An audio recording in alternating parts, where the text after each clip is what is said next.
कल 9 अक्टूबर को साहब कांशीराम के महापरिनिर्वाण दिवस के अवसर पर एक बड़ी रैली यहाँ पे होने वाली श्रद्धांजलि सभा का आयोजन बहुजन समाज पार्टी की तरफ से किया गया है। बीएसपी सुप्रीमो बहन मायावती ने जो प्रबुद्ध सम्मेलन का समापन हुआ था कार्यालय में, उसमें ये घोषणा की थी कि एक बड़ा कार्यक्रम होगा। प्रबुद्ध सम्मेलन बसपा ने किए हैं, पिछड़े वर्ग के सम्मेलन लगातार करती जा रही है और अब ये जो 9 अक्टूबर का कार्यक्रम है इसके बहुत सारे सांस्कृतिक, सामाजिक और राजनीतिक महत्व हैं। 2022 में 403 विधानसभाओं के उत्तर प्रदेश के चुनाव हैं। बसपा 2 कार्यकाल से विपक्ष में बैठी हुई है। मेरे साथ समता आवाज़ टीवी के मनोज अंतानी जी हैं, वरिष्ठ पत्रकार हैं। सर बहुत बहुत स्वागत है। धन्यवाद वैभव आपका। कुछ तस्वीरें मैं आपको दिखाना चाहता हूँ। लखनऊ की तस्वीरें हैं कांशीराम स्मारक स्थल के आसपास की, और जो इको गार्डन का इलाका है वहाँ अलग अलग मंडल जोन के जो पदाधिकारी हैं उन्होंने अपने बैनर, पोस्टर, होर्डिंग से पूरी तरह नीले रंग से पाट दिया है। तस्वीरें आप देखिए स्क्रीन पे। मैं कुछ चर्चा मनोज अंतानी जी से करना चाहता हूँ। सर, आप आ रहे हैं, लगातार कवर कर रहे हैं, जनता का किस तरह का रुझान है, क्या फीडबैक है? देखिए, जनता तो हर बार की तरह ये कह रही है कि इस बार माननीय बहन जी मुख्यमंत्री पद की प्रबल दावेदार हैं, लेकिन हकीकत में जब हम रिपोर्टिंग कर रहे हैं तो हमें लगता है कि हालांकि ये बात मुझे इस मंच पर नहीं कहनी चाहिए, लेकिन ये कड़वा सत्य है कि कहीं ना कहीं त्रिशंकु जो चुनाव होने वाले हैं, गठबंधन के आसार नज़र आते हैं। प्रबल तरीके से बहन जी का जो जनाधार है वो कहीं ना कहीं कम हुआ है। नहीं, वोट तो बीएसपी का जो 22% है, 2017 में भी 22% रहा था। आप जैसे कहीं जनता से बात कर रहे हैं तो जो बीएसपी का समर्थक है वो तो कहेगा ही कि पूर्ण बहुमत की सरकार आ रही है। नहीं, इसमें वैभव एक बात और भी है। 2007 की सरकार में हमारे साथ एससी कैटेगरी की दूसरी जातियां भी थीं, लेकिन कहीं ना कहीं बीजेपी सफल रही है उनको हमारे दायरे से बाहर निकालने में, बसपा के खिलाफ उनको खड़ा करने में। जैसे पासवान हैं, पासी हैं, दुसाद हैं, कुछ इस तरीके की जातियां हैं जिनको बहुत सफल तरीके से आरएसएस ने बसपा से काट दिया है। ये जो गैर जाटव का नैरेटिव है ये गढ़ा किसने? क्योंकि देखो आप मीडिया में ये शब्द बहुत कॉमन है कि जो जाटव तो बसपा कोर वोट है, गैर जाटव है वोट नहीं करेगा या नहीं करता, तो ये नैरेटिव गढ़ा किसने? नहीं, जाटव बसपा का कैडराइज वोटर है, ये बात तो हम मानते हैं, लेकिन जो वर्तमान में नई पीढ़ी निकल कर आई है वो कैडराइज नहीं है और वो बसपा का वोटर भी नहीं है। ये आप युवाओं की बात कर रहे हैं? मैं बिल्कुल युवाओं की बात कर रहा हूँ। खासकर हम देखें जिस तरीके से भीम आर्मी का उदय हुआ, उसके अंदर लाखों की संख्या में जो जाटव समाज के युवा गए हैं वो कहाँ कैडराइज हैं? मतलब लोग भीम आर्मी के जो साथ थे, शुरुआती में आपको बताऊं, जो लोगों से बात होती थी, जो भीम आर्मी के साथ लोग थे वो कहा करते थे कि जो भीम आर्मी है वो बसपा के समर्थन में ही काम करेगा। लेकिन जब आज़ाद समाज पार्टी का गठन हुआ तो कुछ लोगों को लगा कि ये तो एक तरह का छलावा भी हो गया। उसमें वैभव एक बात और भी निकल के आती है कि जब भीम आर्मी को बनाया गया तो उसको ये कहा गया कि सामाजिक संगठन है, राजनीति से इसका कोई सरोकार नहीं है। लेकिन अब वर्तमान के परिप्रेक्ष्य में हम देखते हैं तो भीम आर्मी और आज़ाद समाज पार्टी, भीम आर्मी और आज़ाद समाज पार्टी, एक ऑडियो वायरल हुआ था, सिकंदर बौद्ध जो प्रदेश अध्यक्ष थे उत्तर प्रदेश के, तो एक बसपा के कार्यकर्ता ने उनसे मदद मांगी थी कि उनके साथ कुछ अत्याचार हुआ है, तो उन्होंने उस व्यक्ति से ये कहा कि तुम बहुत बसपा को वोट देते हो, बसपा से मदद मांग लो। अरे भाई, तुम भीम आर्मी सामाजिक संगठन चला रहे हो, तुम्हारे लिए बसपा का व्यक्ति भी उतना ही महत्व रखता है, तुम्हारे लिए बहुजन मुक्ति पार्टी का व्यक्ति भी उतना ही महत्व रखता है। बहरहाल फिलहाल हम अपने चर्चा का जो विषय बीएसपी पे केंद्रित रखें। कल जो है 9 अक्टूबर में एक बड़ी रैली होगी। जो पुरानी तस्वीरें हैं इस स्मारक स्थल की, उसमें तो आपने देखा होगा यहाँ तक लोग बैठे हुए हैं, ऊपर तक, और जगह बिल्कुल नहीं मिली थी। कुछ बदलाव भी है बसपा के जो शैली है राजनीति में।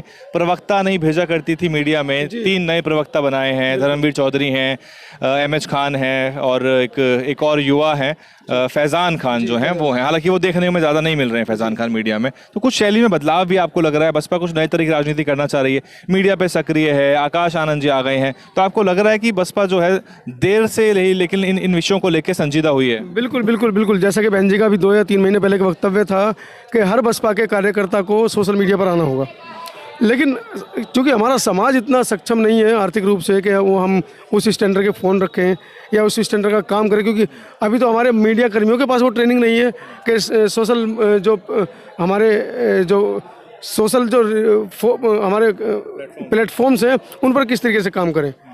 तो एक साधारण कार्यकर्ता कैसे काम करेगा? ये तो बहुत बड़ी ट्रेनिंग की ज़रूरत है। इलाके में कुछ चीज़ें निकल के सामने आई कि जो बसपा का 80% वोटर है वो सोशल मीडिया पे है ही नहीं। जी बिल्कुल। तो इसका फायदा हो रहा है बसपा, क्योंकि जो नेगेटिविटी है, ये जो षड्यंत्र है आरएसएस के मनुवाद के, टीवी मीडिया, उससे वो अछूता है, वो दूर है उससे। लेकिन सोशल मीडिया को बहुजन मीडिया भी कहा जाता है, और बहुजन मीडिया अपने प्रचार प्रसार में, जैसा कि 2 अप्रैल का आंदोलन था वो सोशल मीडिया से हुआ, और चंद्रशेखर को जेल से निकालने में सोशल मीडिया का बहुत बड़ा हाथ था, हम इस चीज़ को भी नहीं नकार सकते।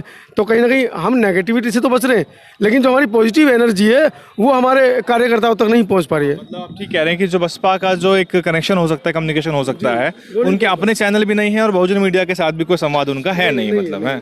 तो ये एक कुछ महत्वपूर्ण विषय है। और कुछ आप ग्राउंड से फीडबैक लेकर आए हैं बीएसपी के लिए, क्या आपको लग रहा है? क्योंकि देखो, पूर्ण बहुमत की सरकार तो हर कोई क्लेम कर रहा है। कौन पार्टी कहेगी कि हम हारने के लिए चुनाव लड़ रहे हैं? सब जीतने के लिए लड़ेंगे, लेकिन जीतेगा तो कोई ये कि बहुमत आएगा नहीं आएगा, त्रिशंकु होगी विधानसभा, क्या कुछ होगा। योगी जी तो कह रहे हैं कि हम 350 भी पार करेंगे इस बार। क्या आपको ग्राउंड से क्या फीडबैक? योगी जी को लेके जो वोट कटेंगी, एंटी इनकम्बेंसी होगा, वो किधर जाएगी वोट? देखिए, प्रबुद्ध वर्ग सम्मेलन जो माननीय मिश्रा जी के संरक्षण में हुआ है, उससे फ़र्क तो पड़ेगा, क्योंकि जिस तरीके से योगी जी और मोदी जी देश के अंदर काम कर रहे हैं, उससे जो ब्राह्मण लोबी है खासा नाराज़ है। अभी मेरे पास एक मामला आया अलीगढ़ से, एक ठाकुर दंपत्ति हैं, बेचारे 65 वर्ष की उम्र में, ठाकुर समाज से हैं, और उनके ही मकान पे कब्जा कर लिया गया है योगी जी के राज में। ठाकुर मेरे चैनल पर वो रिपोर्ट पड़ी है। अब आप देखिए कि ठाकुर समाज से जो मुख्यमंत्री आते हैं, उनके समाज की ज़मीन को, और पुलिस प्रशासन बिल्कुल भी उसमें हस्तक्षेप नहीं कर रहा है, किसी भी तरह का फीडबैक उन बेचारों दंपत्ति को नहीं दे रहा है, और दोनों ही आंखों से कमज़ोर हैं, मतलब उनमें से एक अंधा भी है। तो ये तो बहुत एक बड़ी बात है कि एक चीज़ है कि बसपा के जो पदाधिकारी हैं उन पे आरोप ये लगातार रहता है कि वो सुख दुख में, रोज़मर्रा की लड़ाइयों में, छोटे छोटे संघर्षों में शामिल नहीं होते हैं। नहीं, उसके लिए एक बात कही जाती है कि हम अगर ज़मीन पर जाएंगे तो हमारे कार्यकर्ताओं के ऊपर केस हो जाएंगे, वो कोर्ट कचहरी के चक्कर में लग जाएंगे, इतना आर्थिक संसाधन हमारे पास नहीं है। हम ये तो मैं नहीं मानूंगा। ऐसा मुझे पदाधिकारी दिखाओ जिसका फॉर्च्यूनर ना हो, ऐसा मंडल का प्रभारी दिखाओ जिसका फॉर्च्यूनर ना हो। और चुनाव तो आपको पता है 4-5 करोड़ से कम में लड़ा जाता नहीं उत्तर प्रदेश का, चाहे चुनाव आयोग की लिमिट कुछ भी हो। तो ये तो बात सही नहीं है। ये तो मुझे एक बार प्रोफेसर साहब हैं, मैं नाम उनका याद नहीं आ रहा, दिल्ली के प्रोफेसर साहब हैं, वो भी कह रहे थे कि देखो गरीबों की पार्टी है। बिल्कुल गरीबों की पार्टी में फॉर्च्यूनर कहाँ से आई? बहन जी तो चलिए बड़ी नेता है। संसाधनों को जो है सही तरह से चैनलाइज करना बहुत जरूरी है। मीडिया के टुवर्ड जो है वो खर्चा करना बहुत जरूरी है। तो ये खैर सेपरेट इश्यूज हैं। मोदी जी को हम बेशक मोदी जी की बुराई करते हैं, लेकिन हमारी पार्टियों को मोदी जी से सीखने की ज़रूरत है। मोदी जी ने मीडिया को किस तरीके से कंट्रोल में किया है, मीडिया को किस तरीके से उन्होंने अपने पक्ष में लिया है, हमारे लोगों को क्या दिक्कत है, वो क्यों नहीं करते हैं। वैकल्पिक मीडिया ने इतना प्रेशर बनाया है देश की बड़ी मीडिया पर कि जितने भी तमाम मीडिया चैनल हैं वो सब यूट्यूब पर आ गए हैं। तो फिर हमारे यूट्यूब चैनल्स को अगर हमारी राष्ट्रीय पार्टियां नहीं ध्यान देंगी, उनसे संवाद नहीं करेंगी, तो कहीं ना कहीं हमारा भी मनोबल टूटता है। हल्का मान के चल रही हैं? बहुत ज़्यादा, बहुत ज़्यादा। हल्का नहीं, बहुत ज़्यादा हल्का। और खासकर चलिए बहन जी तक तो शायद ये मैसेज जाए या नहीं जाए, लेकिन बहन जी के नीचे जो पदाधिकारी हैं वो तो मीडिया से बात करने से भी गुरेज करते हैं, उन्हें लगता है पता नहीं कौन है ये।